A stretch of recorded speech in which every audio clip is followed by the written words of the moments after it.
കുവൈത്തിലെ Sri Lankan എംബസിയിൽ youth India Kuwait സംഘടിപ്പിച്ച medical camp ശ്രദ്ധേയമായി. Embassy അഭയകേന്ദ്രത്തിൽ താമസിക്കുന്നവരടക്കം 700ഓളം രോഗികൾക്ക് ക്യാമ്പിന്റെ പ്രയോജനം ലഭിച്ചു.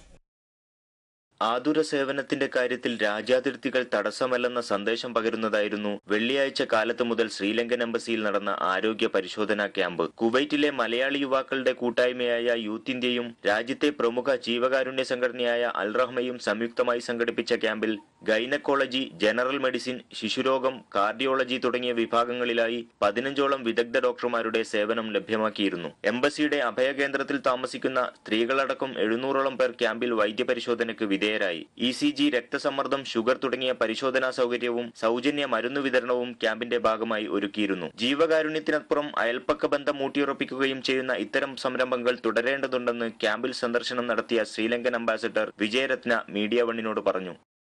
I think this is, in a way, this is a very good initiative taken by the Dr. Al-Mulla and the youth, particularly Indian youth community. I am more proud because we are neighbors, of course, that thank you very much for the youth club, Indian youth, for helping me to organize this event. Thank you. Al Rahma അധ്യക്ഷൻ doctor Salih മാറല്ല, youth India president Arshad എന്നിവർ ക്യാമ്പിന് മേൽനോട്ടം വഹിച്ചു. Media 1 Kuwait.